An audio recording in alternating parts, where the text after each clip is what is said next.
Coming up tonight, back in lockdown, Malaysia's Prime Minister reimposes tough restrictions on movement in Kuala Lumpur and some other states. The mother and sister of a girl who was raped and murdered in 1995 are appealing for help with the case. And looking at HDB void decks from a different point of view. These photos are striking a chord with netizens.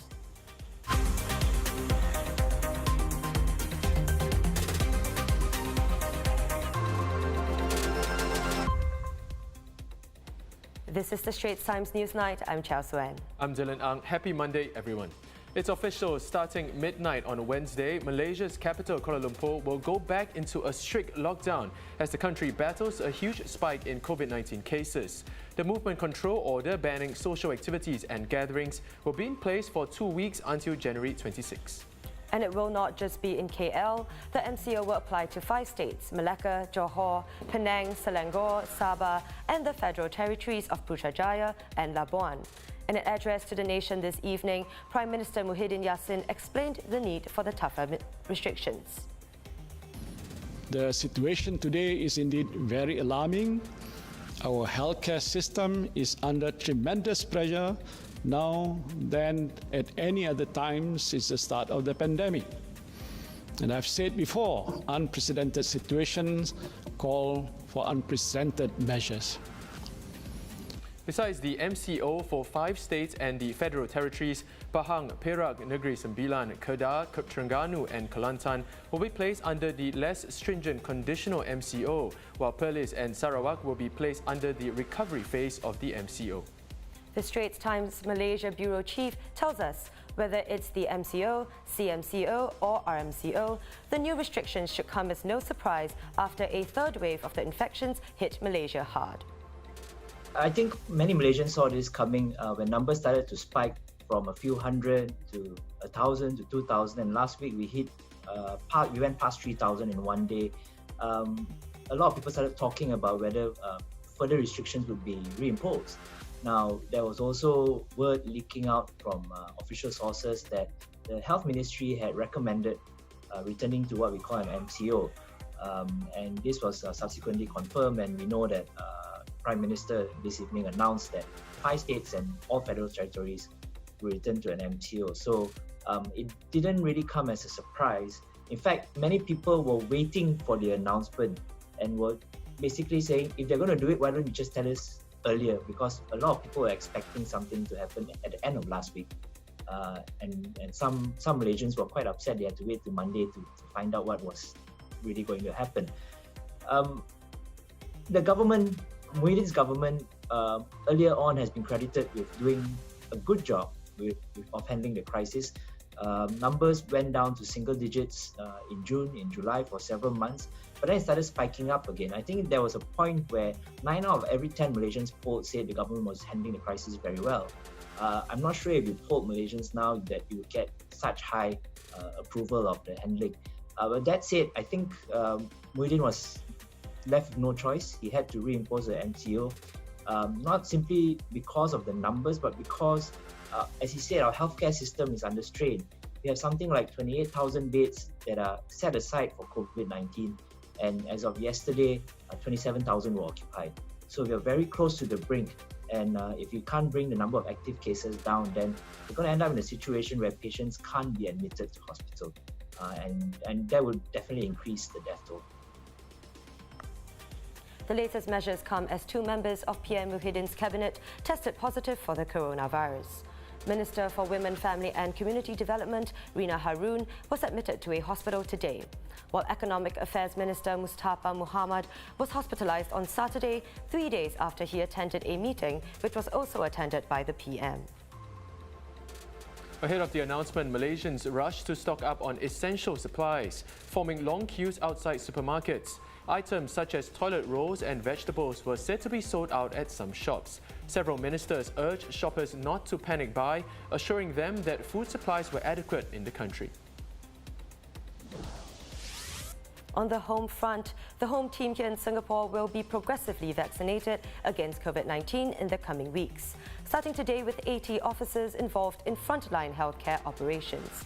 The Home Affairs Ministry said that a total of 1,123 officers have been identified for the first phase of the vaccination drive, and 94% of them have agreed to receive the jab.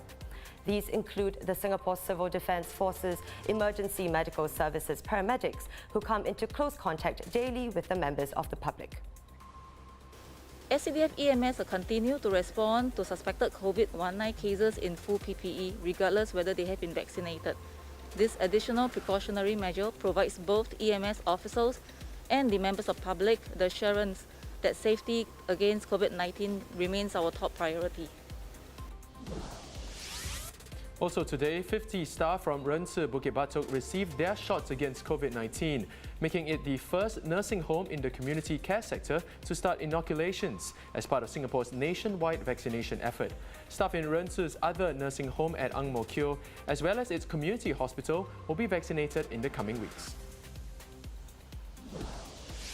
For the third straight day, all new COVID-19 cases were imported, with none in the community. The 22 new cases were placed on stay-home notice or isolated on arrival in Singapore. Chinese New Year is coming around, and I don't know about you, but I'm already looking forward to the feasting.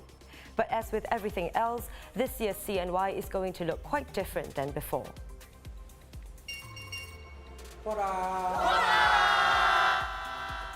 The Monetary Authority of Singapore and banks are encouraging Singaporeans to use e-hongbao to help reduce queues for physical notes. The MAS said that the move to e-hongbao will help promote e-gifting and facilitate remote visitation practices, including virtual gatherings during the Lunar New Year. It added that giving e-hongbao is also environmentally more sustainable as it reduces the printing and subsequent wastage of the new notes. For those who prefer giving physical notes, 5 banks will implement an online reservation system as part of the prevailing safe management measures. Members of the public, other than those aged above 60 or who have disabilities, will have to make an appointment with their bank to collect these notes. They could also withdraw these notes at pop-up ATMs across the island. Looking at the O-level results released today, well done to the class of 2020. 85.4% of last year's cohort attained at least 5 passes, setting a new record in at least 3 decades, despite the school year being disrupted by COVID-19. Also, of the almost 23,700 candidates, 99.9% passed their O-levels with at least 1 subject pass, and 96.8% passed at least 3. These results have been on an upward trajectory over the last few years. It has been nearly 26 years since the horror attack on 7-year-old Lim Xiaorong, and her family are appealing for help. The Lim family's hope of finding Xiaorong's killer, who is still at large, was renewed when police recently arrested a man for the murder of Felicia Teo, who had been missing for 13 years. Xiaorong's body was found in a drain near Jalan Woodbridge on June 25, 1995. Investigations revealed that she had been raped and strangled. Her mother and sister are hoping to get more information to help police close the case. The paper ballots and other documents used in Singapore's general election last year will be destroyed on Saturday. Since the vote on July 10th, the ballots and documents have been kept in sealed boxes and stored in the Supreme Court for the mandatory 6-month period since the election took place. The Elections Department said that this is to ensure the secrecy of the vote. The boxes will be taken to the Tuas self-incineration plant to be incinerated.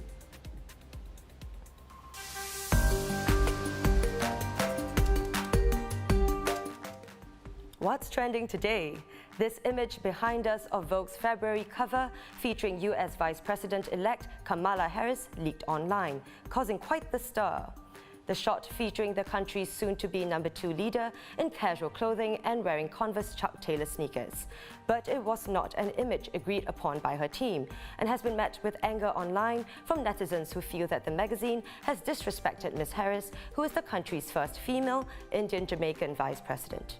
The original image was supposedly of Ms. Harris in a powder blue suit against a gold background. Ms. Harris's team is said to have been unaware that the cover photo had been switched until these images leaked. Following the blowback, Vogue released the agreed-upon image as a digital cover after the casual one had gone to print. Also trending today, in a major blow to outgoing US President Donald Trump, the PGA has pulled the 2022 PGA Championship from the Trump National Golf Club in New Jersey, days after his supporters attacked the US Capitol building. The move, announced by PGA President Jim Richardson, said that the board of directors voted to exercise the right to terminate the agreement and come amid increased calls in the golf world for leaders of the sport to distance themselves from Trump. The PGA Championship is one of the 4 majors in men's pro golf, the 4 most prestigious tournaments on the calendar.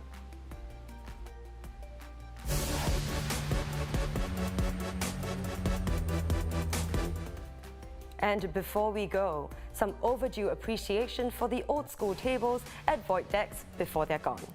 Local artist Jonathan Tan's photo series featuring these iconic symbols of Singapore heritage has gained interest online after being shared over 4,000 times since he uploaded it on Facebook. His series, titled Lepak Downstairs, features old school stools and tables found at HDB void decks in Singapore. A series he hopes will capture these designs even as they start to disappear. Love the pictures, they really bring me back to my childhood. Now that wraps up the Straits Times Newsnight. Do visit straitstimes.com to see more news and videos. You can also subscribe to our YouTube channel by hitting the button below. Have a great evening and we'll see you tomorrow.